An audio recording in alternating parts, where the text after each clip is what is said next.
Hey Brian, how's it going? Hey Drew, what's going on, man? You ready for another episode of the Nostalgia Blast podcast After Dark? Of course, I'm always ready. I'm always excited to record. So yeah, what are we sort of covering today? Alright, so I don't really have an exact news subject to get started with, but I have a question for you. And it might be kind of deep or, unnerving for some people to talk about, but like All right, I'm ready. in the 90s when you were a kid, were you ever afraid of like something that was going to kill you or dying? Oh, all the time. I feel like it was a terrifying decade to live in with what I remember.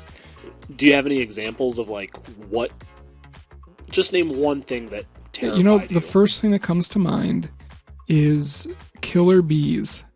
Do you remember all the news reports on killer bees? I was Yeah. convinced that if you went outside, there was a non-zero chance that you would be walking along in your yard or down the sidewalk and a swarm of bees in the shape of a fist, which is just like what I pictured it as, would swarm down and cover you and kill you because they were, like they called them Africanized killer bees, and they were just like gonna Yeah. sting you until you were dead. So yeah. Well, I always like, wasn't there like a movie where some kid like throws something at a giant bee's nest and he gets killed from being stung by the bees? Uh, With that Nicolas Cage movie where bees attack him? no, no, no. I don't know. What kids movie? Maybe people are probably like screaming at me like it's this movie, you idiot. But anyways, I'm pretty sure there's a movie where like a kid dies from being stung by so many bees, and it's just like The only movie I can think of where a kid gets killed in a stupid way is The Bridge to Terabithia, oh yeah, where well that that was kid like stupid. hits his head on a rock or something. Drowns in a shallow creek. Yeah, I mean, a lot of people were very moved by that movie. Not to diminish that, but it was kind of goofy when you sort of Yeah. weren't expecting it as an adult. But yeah, killer bees, man.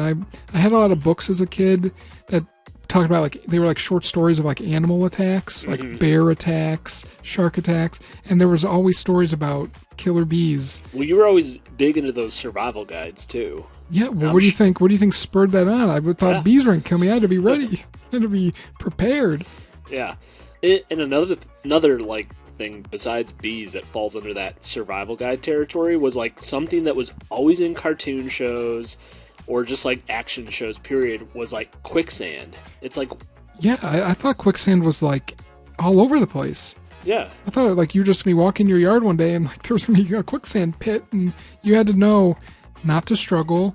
Something about floating on your back, I think. I don't know. I think mostly it was the survival tips for it were just like ways to not panic because you were probably just gonna die in it anyway. Yeah, I think part of this stems from the fact that like growing up we were both like suburban kids, you know? So like we didn't have as much connection with nature as like other kids who grew up in more rural parts might have had. And we'd like I just remember we'd go hiking in parks and stuff together as kids and we'd just be amazed by the things that we would see in the woods. We're like, oh my gosh, there's these vines. We can Yeah, swing I from was these just gonna bring up the vines. vines, like, and I was convinced if you like cut one open, like water would squirt out and you could like Yeah. drink it. Or like we would think like, oh, we got to swing over these vines because there could be quicksand in these woods. And Yeah, we got to be the, careful. Or 'cause there it, could be killer bees because if around the there is next corner. quicksand, there would obviously be by a vine you could swing on, right? Like, Mhm. where else would quicksand go? Yeah, every action movie, there's some way to get over the quicksand. You But the know. thing was, like, quicksand was like presented as this thing that looked exactly like the real ground. They would like Yeah. say it looks exactly like the ground. You won't even know you step in it. And like, well, great. What are we doing here? Yeah.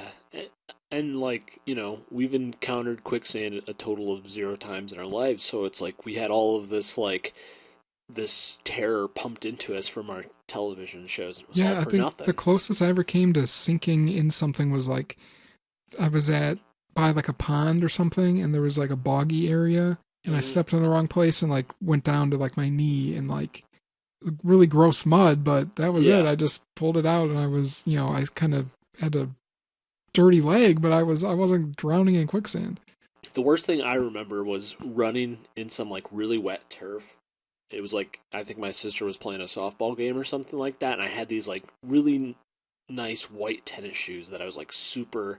I'm like, these are really cool shoes, and I stepped in the mud, and it like the mud was so deep, it just like ripped my shoe off. That Oh squelchy yeah, mud, and I like stepped in the mud with my sock, and I remember just being like traumatized Like from. wanting the world to come to an end.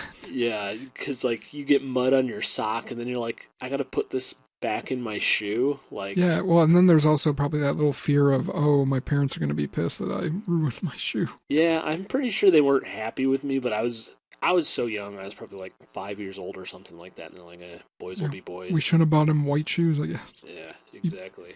But yeah, there was a lot of feeling of going outdoors was very, very risky because there was also the talk of acid rain. Do you remember that being like a thing I guess I Yeah. don't know how often they talk Well, about it, but it was definitely something I was aware of. pollution was becoming like a bigger and bigger problem like in the 90s when we were growing up, and they talk about like these acid rains. I think they're like bigger, out near like LA or something like that where there's tons of traffic and stuff. Well, I think the name for a kid kind of paints a different picture of what it really is. It's like in your head as a kid, you hear acid rain, You and you think, imagine like green liquid falling out of yeah, the sky and melting your like flesh as like it like Looney hits Tunes you. or something. This green liquid falls on the Yeah, coyote and he just disappears to just be eyeballs or or something. like he become yeah, or that's usually from fire, but I think in the cartoons, but Hmm. or he would just be like have like no skin or be a skeleton or something. Or like in Batman, like there was always the vats of acid, like Two Face or whatever. He got his face burned by acid, and you think like, oh my god, there's Yeah, acid rain coming. We better like get in our house I mean, and I guess it did lead to the passage of the Clean Air Act or something like that around like the early yeah, 90s. So maybe the marketing behind the name of Acid Rain was good. But I think that was more about closing the old hole in the ozone layer that like hung above us for so long back then. yeah, yeah. The Which ozone was like a big one. I remember they used to always talk about how there's that big hole over. It was over Australia, right, or something like that. uh, could be, I don't remember Like it was exactly. it was in the southern hemisphere somewhere. And I just remember like as a kid, it's like, oh my god, I got to worry about this thing, but it's like it wasn't even that close to us or whatever. And it's bad, but like, what are we gonna do about Well, it I other mean, than didn't the whole like shift around like to some? I mean, the atmosphere isn't like a static thing. It was, um, it's sort of moving and flowing a little bit, right? yeah, yeah. But like the thing is like they drilled all this stuff into us like to be scared of in the environment and stuff like that. That it was like, we were just terrified all the time, and it'd just be like. We want you to care about these things, protect the environment, but we don't want you to be terrified to go outside. Yeah. Well, I mean, now we've just sort of accepted our impending doom of Yeah. the like dystopian future that awaits us because yeah, we closed a hole in the ozone layer, but now we got a whole other shitload of problems going on that I don't know. They're just sort of happening right now. Well, another like weather related phenomenon that I was always terrified of was tornadoes, and I think it was from the movie Twister because that was really big in the '90s, and I remember watching that, with my sister and my cousin at my grandparents, like down in their basement. We were watching Twister, and I just remember being terrified. And every time there was a thunderstorm, I just remember me and my sister, we would be bawling, and we would go like to the bathroom in my parents' house because there's like a part in the movie or something. They're like, go into a basement or a bathroom where Yeah, there's like a like pipe, the central, like a central room of your house. Yeah, we were convinced every time there was a thunderstorm that we were gonna die in a tornado. Like every storm was a tornado. Yeah, I remember being pretty scared of tornadoes. There was another movie. It might have been like a made-for-TV type of deal. It was called Night of the Twisters. Do you remember that movie? No, You should bring that up on IMDb really quick and just like read the synopsis. Like I always thought it was like this same like world as Twister. I mhm. think like as a kid, I just like sort of combined those two movies in my head. But yeah, I remember having those. I think I'm guessing they still do them, but we'd have the tornado drills in like school. Like you'd have to Yeah. go out in like the hallway where the lockers were and like get down on the ground, like put your like come on. Stick your head between your knees and kiss your ass goodbye, that sort of thing. Yeah, that would have been probably better. Like I Yeah. mean, if a tornado rips through like a school, I don't know, it's not going to be good no matter where you're crouched down. Night of the Twisters, the residents of a small town come face to face with a deadly and unpredictable series of tornadoes. Among them is one boy struggling to keep his family safe in the dangerous weather. Yeah, there was a. I watched that all the time. Was it? Does it say if it was like a straight to TV type of thing? It probably doesn't have that. Yeah, it was straight to TV. Was it? Got 5.6 out of 10 stars. What year did that come out in? 96. All right, see, it was like right in that perfect time. Or I was like, we were probably like 6 years old then. Not probably, we were because we were born in 1990. But yeah, I remember watching that a lot and being really scared of that happening to me. Yeah, there were like disaster movies were huge then. There were like Earth. I don't know if there were a bunch of earthquake ones, maybe There with was Core or there was whatever. a few. The core was more early 2000s. A good Yeah, we were one kids was then. Dante's Peak. Yeah, volcanoes terrified me. Yeah. Well, I mean, we thought those were going to spring up everywhere too, but Hmm. um, I don't know. I guess maybe the moral of the story here is that when you're a kid, you're really stupid and you think things in movies are gonna like be real or something. Well, you just like you see them in media and stuff, and you're just like in your mind, you're like, these must be commonly reoccurring things, and I have to be terrified of them. Yeah, I mean, it really. I mean, obviously, it largely depends on where you live. If you like live near Mount St. Helens or something in the 80s, Yeah. maybe you should have been scared of volcanoes. Hmm. Or if you live on a fault line, I mean, I'd be scared of that. Um, Yeah, all you had to do was probably like live through one, decently sized earthquake, and it probably kind of scared you for a little bit until you got used to them. yeah, I mean, it's like now then it's like people that live in them just go, oh, it's not even a 4.0 on the Richter. Yeah, It's they're like, nothing. oh, that's a 3.9. Yeah, nothing. I've been through way worse.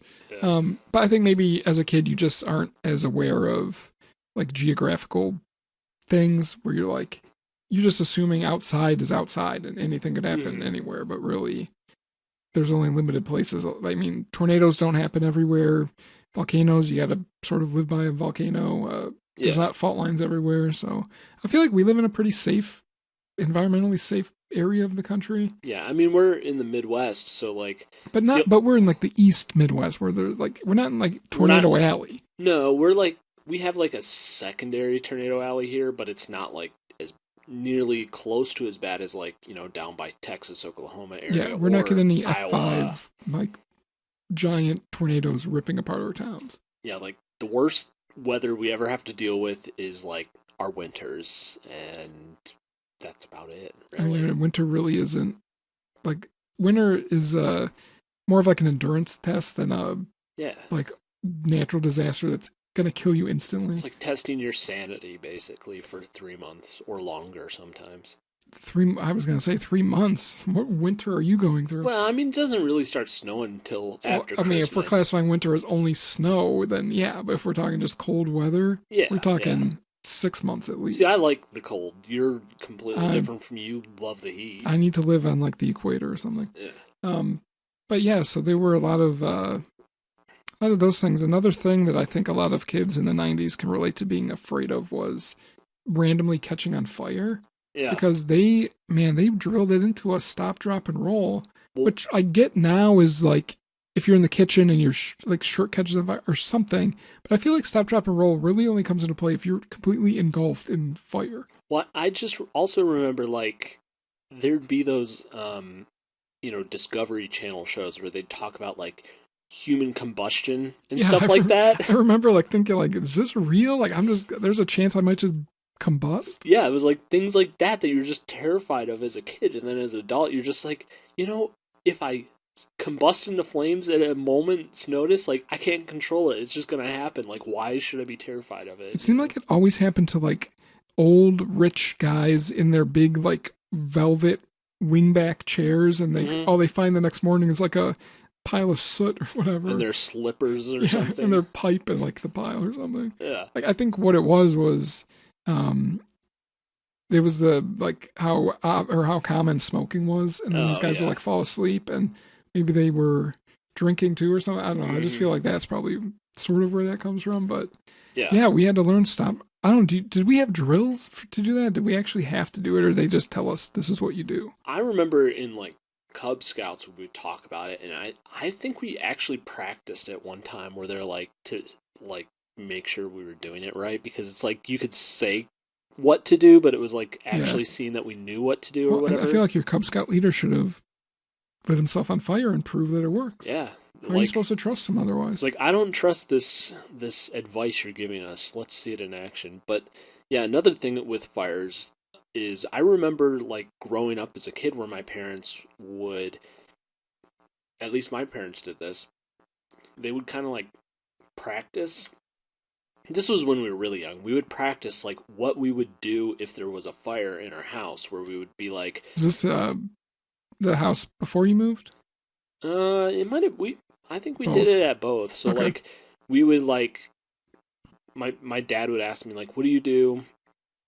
You know, if you're in your room at nighttime and there's a fire in the house and you have to get out of the house, and like the first thing you would do, you would like walk up to the door and you would like feel your hand, the back of your hand close to the door to see if there was fire behind it, and like we put a sticker up in my window so that the firemen, if they Oh, came, yeah, I they would remember know those. that there You got was a those at child like in Safety there. Town or whatever. Yeah, and then like when we got out of the house, we had like a meeting area in the yard. So like we had a specific tree that we would all meet by. That way, like my parents could do a head count and make sure all the kids got out. Wow, that's a pretty good plan. Yeah. We didn't have anything like that in my house. I mean, I guess it was just sort of a free for all. Did you have a personal plan? I did have a plan. We lived in a split level house, Hmm. and I'm like, oh, I would have to get out the window, right? Which is on the second story. So Yeah. I'm not. We didn't have like any safety ladders or anything like that. So there was this tree in our backyard, and one of the branches was like within reach of my window. Hmm. So I'm like, oh, if there's a fire, I'll just open the window, grab that branch, and I'll swing right down to the ground. It'll be no No problem. problem. Now this branch was like, I mean, I would have had to have some pretty incredible grip strength Yeah. to do this, As a and child. mostly the branch probably would have just broke. Hmm. But before we moved from that house, my parents had new windows put in, like as a Mhm. selling feature, and I remember they cut down the branch Yeah. that was like outside the window because it was like in the way. Yeah. I just remember thinking, like, well, next kid, he ain't gonna get down with that Oh, great. branch. Yeah. He better have a better plan than I did. Yeah. I remember like thinking of that when I was a kid because we didn't have any trees at my house when I was older when we moved, and I just remember thinking like, oh, if there's a fire behind my door, I'm gonna have to jump from like 2 stories high. Yeah, I remember thinking, I'm like, I'm gonna get broken legs or something. I guess that's Yeah. better than burning to Dying, death, yeah. or just rolling around on the floor in your burning room, hoping you Yeah. go out. But it's just like one of those things that you would think of when you're a kid. You're like, oh my god, what if there's a fire tonight? Like, how am I gonna get out of my house? Yeah, I mean, knock on wood, we never had a fire, so we're good. This is a completely random one. I remember, like, I can't remember what year it came out. I can look it up real quick. But I remember when CSI Las Vegas premiered on TV, and I remember, like, watching the first few episodes of it, and I was really young. It was 2000, so I would have been 10 years old. And I just remember watching this episode where, like, this one of the kids in the family like killed their entire family or something like that. And I Okay. remember being paranoid that like someone in my family was going to like go on a murdering spree, which was just completely random. But I just remember like I would watch these CSI episodes and I would be like terrified that I was going to get murdered in some way. I guess they were TV PG for a reason, not just on Nickelodeon. My parents, they didn't care about that though. I guess before we wrap up completely, we need to at least talk about drugs a little bit from the 90s, because I Yeah. feel like we had it drilled into us that people were going to offer us drugs all the time, and we would eventually, I don't know, become addicted to drugs, which, I mean, that's not to take away from people that do experience that in their lifetime. It just felt like they were trying to scare us into thinking that if we didn't listen to what they were saying, that it was going to happen to us 100%. Yeah, I think it's like it's a completely valid thing to teach kids that like if you get addicted to these drugs, it could kill you. And I actually had kids like at my school who died from drug overdoses and stuff like that. So it's Were just, you ever offered drugs by a peer? no, Neither was I. I mean, but like we didn't hang out with that crowd. yeah, That part of the was just reason not was us. like we didn't go to parties or anything. Yeah.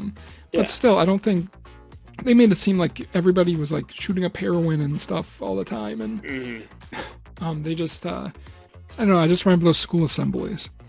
Yeah, we actually had like the full DARE program where we had a sheriff come into our school, and they would actually like have some itinerary where they would teach us like, today we're going to learn about depressant drugs, and we'd learn about all the depressant drugs, and then today we're going to learn about these drugs. And it was like, when I was a kid, it was cool because like back then, like the authority figure of like the sheriff and stuff was cool. Like we looked up to them and stuff like that, and it was there were, you know, some of those kids that were like, "Oh, I'm too cool for this," or whatever. But like it was interesting to learn. Yeah, I remember they tried to like recruit you into some sort of club or to like sign a pledge or something. Yeah, and they tried to like trick you into doing it by giving you like a, I don't know, what did you get, like a bumper sticker or some, or like a ribbon or a little ribbon or I'm pin pretty or sure I something? got a bumper sticker or something like that, Yeah, and a t-shirt. it's just funny that now all that Dare is like a thing that people wear to like Make wear a fun of nostalgic outfit or something. while they're like smoking pot or something like that. Yeah, so I mean, I don't know if they still exist. They might. I don't know. But anyways, you know, if you guys are out there and you're thinking about death or something like that, well, just take a step back and relax for a minute, because, you know, nothing's going to kill you. There's nothing to worry about. You know, when it comes, it comes. There's nothing you can do about it. So just relax. I think that's one thing we've all learned over time. Yeah, we're just we're used to it now, I guess. The older we get, the less scary it seems to be. I don't know. Yeah, like they say, when you like live through the seasons or whatever, and you see like the death and the rebirth, eventually you start to accept it and feel better about it. It's like some form of like meditation in a way. Yeah. So watch out for those killer bees, and we'll see you next time. Later, guys.